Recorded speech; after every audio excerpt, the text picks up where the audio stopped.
So, my dear student, the first topic we are going to study here, condition of agriculture at the time of independence. You know, during when the Britishers left the country, the condition of agriculture was very poor, right? Why the condition of agriculture was very poor? Because of following reasons. The basic features, or you can call it features, you can call it causes, you can call the you can also call the features, causes, reasons, right?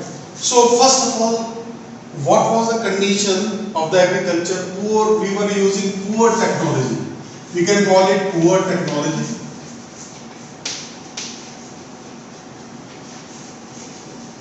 Right. Second, outdated technology. Outdated technology.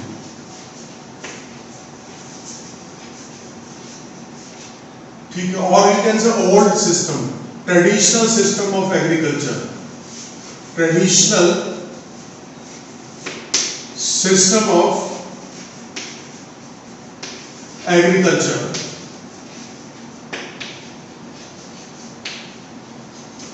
Traditional system of agriculture.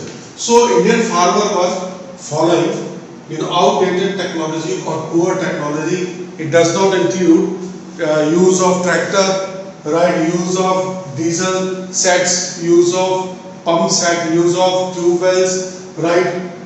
No fertilizer, use of fertilizer, insecticide, right? The technology was simple through they were growing agriculture through the, oxen. You buy the use of oxen cart, right? See, that was the condition, right? They were using, as a fertilizer, gobar, right? You can say organic things. They were using as a fertilizers, right? Which are made of generally gobar, or you can say garbage. They were using to raise the production, right? So first point is, basic thing is that they have poor technology, or we can call it outdated technology. Then second point in this context is unemployment. There was unemployment, right? Most of the population depends on the agriculture, right? This unemployment is result of illiteracy. This unemployment is result of illiteracy. People were illiterate.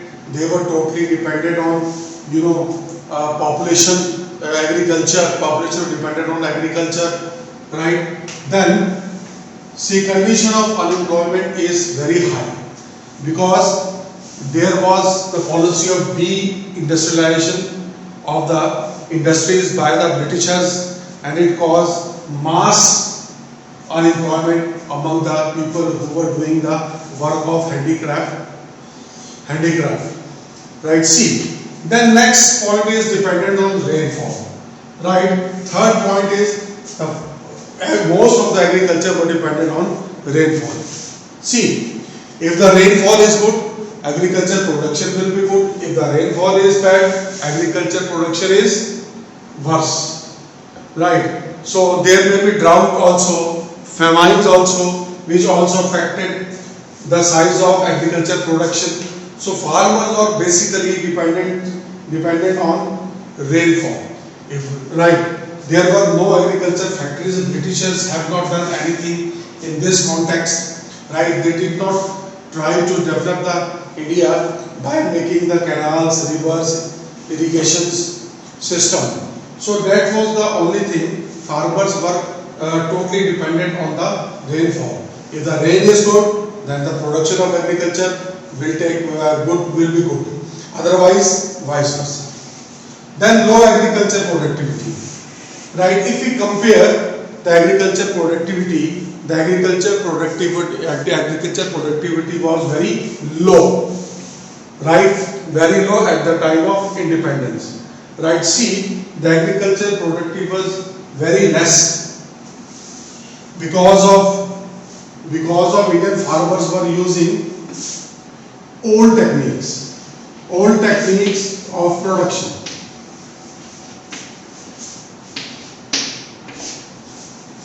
Why they were using old techniques of production? Reason because they don't have money. They don't have money, and the country was following zamindari system, right? And they have to pay the lagan to zamindar. Lagan, you can call it rent also to the zamindar. So most of the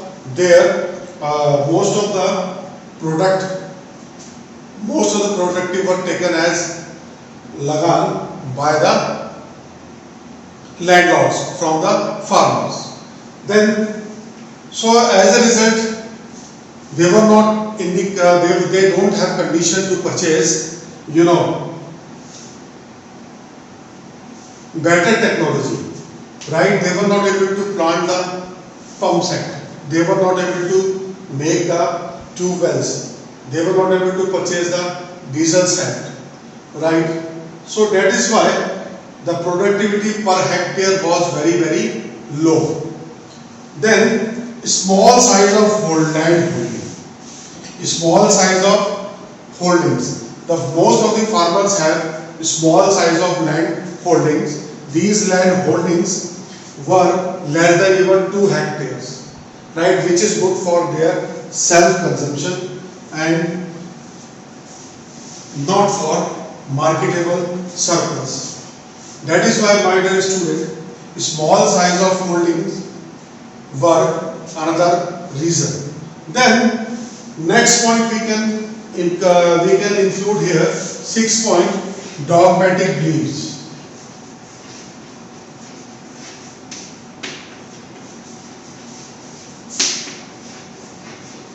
Or we can go superstitions. Superstitious.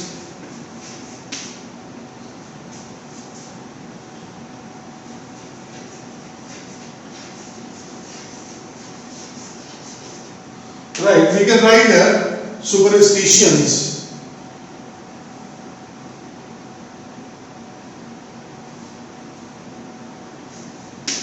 Superstitious beliefs, right?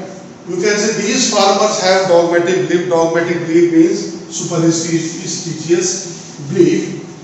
Superstitious belief means they don't want to leave their own place. They don't want to leave their own city. Right?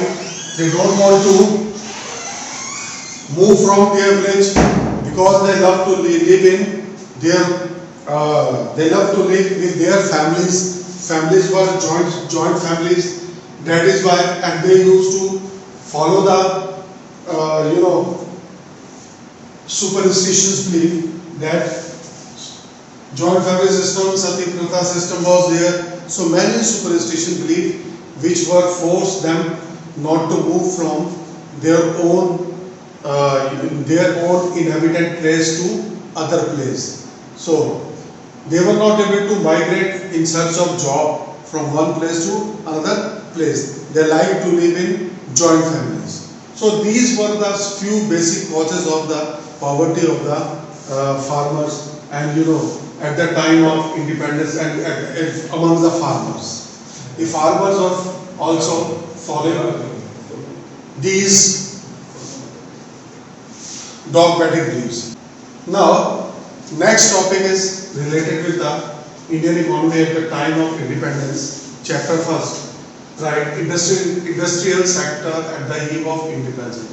What were the conditions? In this chapter, we will study that what were the condition of industries in India. Right? See, my first point in relation to this is that deindustrialization of industries. Industries were deindustrialized. Deindustrialized means that all the industries were gradually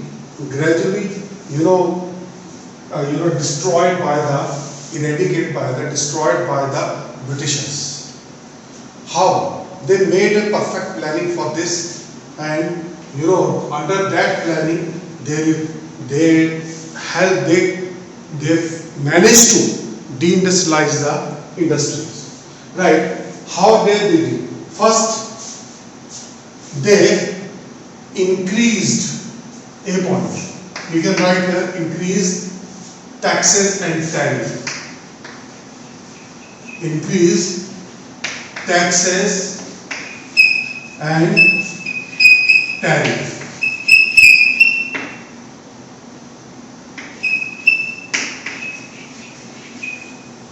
Increase taxes and tariff on the export of Indian fish product. Indian fish product.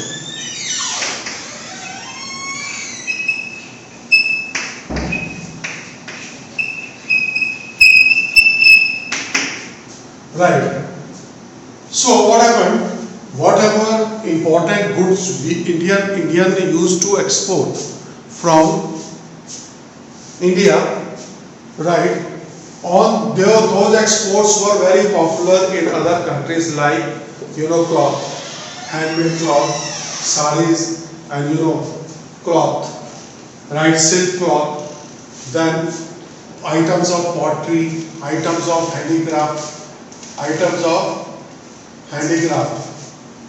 right? So on those items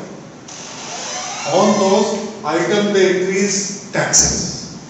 They increase taxes and tariff, right? Which made Indian products very costly in foreign markets. When foreigners saw that the price of these commodities are becoming costlier and costlier, then what happened? They stopped purchasing it. They stopped purchasing them. When they stopped purchasing them, their markets were slowly from European market were decreased. When their market was decreased in European market, then what happened? Right? Automatically their production decreased in the country. And my dear student, we will discuss about the industrial sector at the eve of independence, right? In this topic we will study what was the condition of industries in India during the time of Britishers, right? So, what type of industries exist in India during the time of Britishers, right? See, or what policy they have toward the Indian industry, they adopted towards the Indian industry. The first point in relation to this, I am going to speak on deindustrialization of industries. Deindustrialization of industries, was the priority of the Britishers. Was the priority of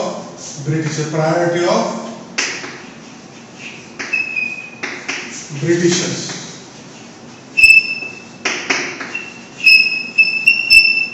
It was priority of Britishers because Indian goods were very popular in European markets, especially cloth and pottery and handmade products, handicraft, right? Carpet, right? Saris, silk cloth, right? And then khadi product were very popular, right?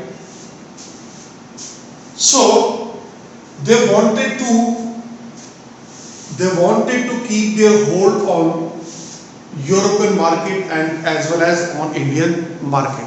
For this purpose, they made a policy to deindustrialize the industries of India. What they do in relation to this, they adopted first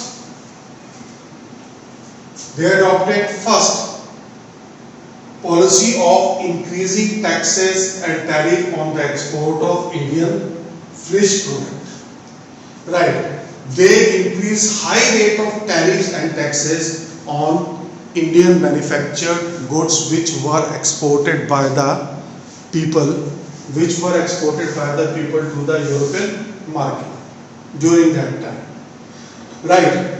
So slowly market of Indian product start decreasing there because for the foreigners the Indian product became very costly. So gradually their demand decreased in foreign market, right? And what happened here in India, those people who were involved in this business of manufacturing goods and dispatching them to the European market. They left this field and they went to some other business to find the employment, right? Because demand of their product gradually decreased and they became unemployed. They became unemployed, right? So my dear student, so in order to find the livelihood, those people quit these industries and went to some other industries. Then second thing in relation to this, that what was their policy? They wanted to make India as net exporter of the country, next exporter of raw material country, next exporter of raw material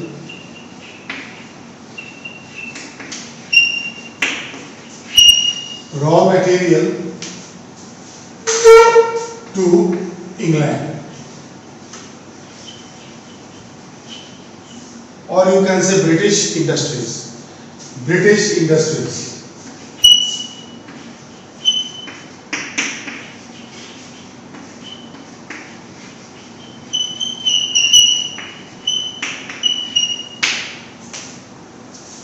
Net exporter of raw material to England or British industries, right? Because climatic condition of India is very good, right? And India has very fertile land. So they wanted to get here. They wanted to get here from raw material for their industries which were planted in England. So my dear student, this was their policy to make India net exporter of raw material to Britain, to Great Britain or British industries. For this purpose, they made free export of raw material to European and Great Britain markets, right? No trade and tariff was imposed on on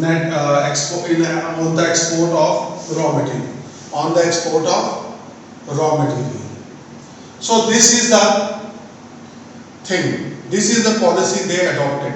They only wanted India should produce only raw material, and this raw material should be exported to Great Britain for manufacturing finished product by the British industries. Next, see, then imports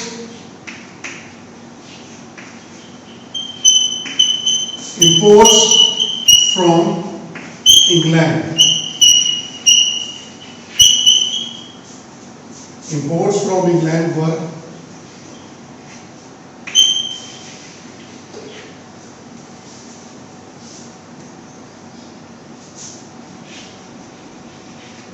free. Now, import from England was also free. It means that no trade and tariff was imposed by Britishers on import. No taxes. No taxes. No taxes were imposed by the Britishers.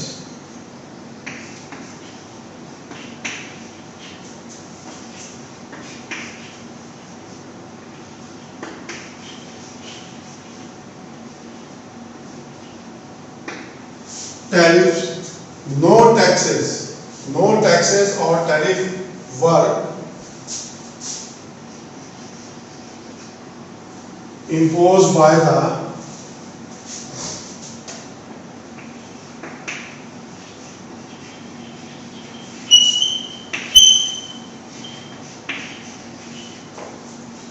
Britishers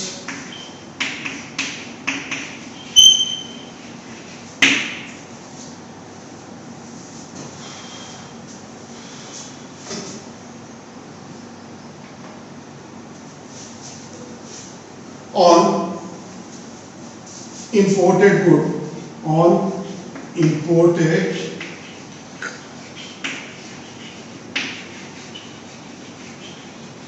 goods from Great Britain.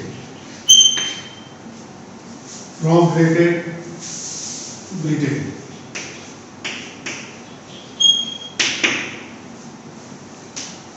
Right. All this was done, all these steps was done to make India industry less country. Only they wanted that India should remain only net exporter of raw material to England. Then their fourth point, they forced farmer to grow raw material of commercial crop because these crops have great demand in England, and the climate of England is not so good to raise these commercial crop like indigo, jute, cotton, sugarcane, etc. So they forced farmer, right, to grow these crop. Initially their prices were high in the market, but gradually their prices were decreased by the Britishers while purchasing the raw material. Khali like, right, see. Police officer.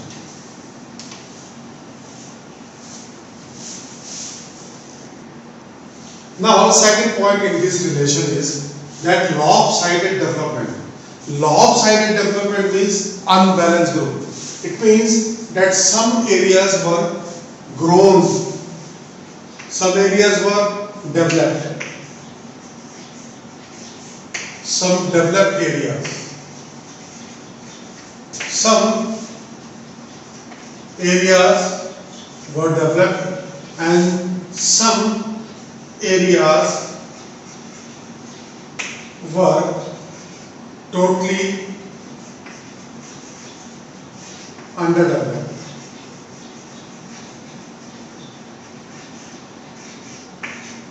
Right, see, the important cities and towns where some kind of benefit Britishers were getting, they developed. They developed those areas where they have some kind of profit or some kind of profit, like coastal areas. Like coastal areas, we can say coastal area. Coastal areas, hilly regions.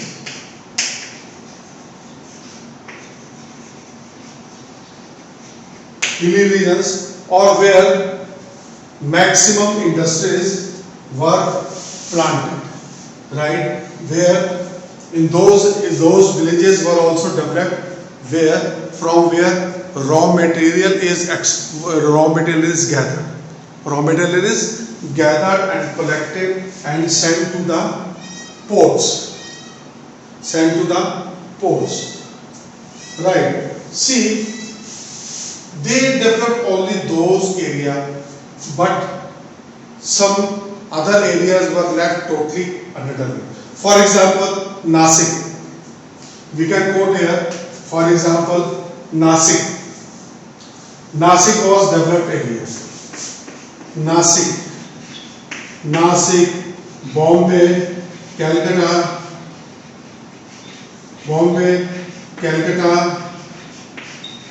Surat, right? See, the mainly ports area were developed and the hilly regions were developed. Right? Why? Because from here, most of the export take place from these four ports. Then we have Cochin, from Cochin, right? Then we have one Trivandrum. Then these places were totally developed. From here, Britishers were at these places. Britishers used to collect the raw material. which were produced by the Indian farmers, and these raw materials were supplied here, and trains were also run in this area. Right. So my dear student, this is lopsided development, and some areas were totally underdeveloped. Some areas were totally underdeveloped. Now see, these areas were totally underdeveloped, like villages, rural area mostly, many cities and towns where no industries were planted by the Britishers. Right. We can hear. So my dear student, because these area does not yield them any revenue, any income to them. Only they develop those areas which were giving them some kind of basic income, right, or profit. This is the dual policy of the Britishers. They don't have any motive to develop whole India. Only they want to develop those areas from where they want to satisfy their greed and their, or you can say need, right? So, or some kind of gain they have in from those places. Rest of the Indian places were left underdeveloped. Right, in this category, third point is there, capital good industries were lacking, or you can say lack of, or we can say lack of capital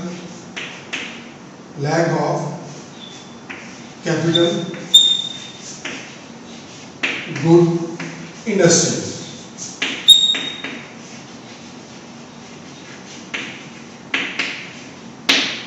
Or you can say deficiency, you can use here word deficiency of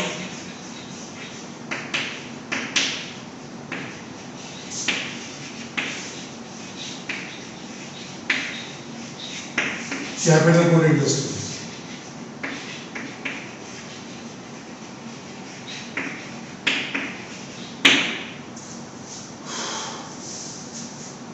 Now see, my dear student, there were also lack of capital good industries. Only Britishers developed those industries which were related with the production of cotton, textile, right? Or they made ordnance factories. They developed postal services. They developed railways. Only those industries they developed which were profitable to them. Otherwise, they have no motive to develop India as a industrial country, right? Because the reason behind is that they have to sell their British made product in India, and these British made product were not costly, they were cheap than the product produced by the Indian handicraft industry, especially cloth. It is more durable, more fine, made by the machines. So they don't have any desire, or they don't find any need except developing those industries which are related to the production of weapons, artilleries, or you can say manufacturing of bombs, etc.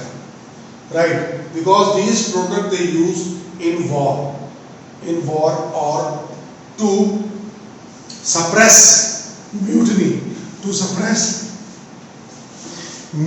or revolt. Right? So my dear student, these industries were developed in India only, but other industries, basic industries were totally lacking, like heavy industries, right? Basic and heavy industries were totally lacked in India. Only in 1907, one industry was planted in India, heavy industries, iron and steel industries, which was planted by Jamshedji Tataji, that is TISCO, right? And some industries were started planting from 1860s, 1855. Before that, there were no industries. These industries mainly cotton industries, jute industries, which were giving profit to the Britishers, and rest of industries were do not exist there. So my dear student, so there was deficiency of capital good industries.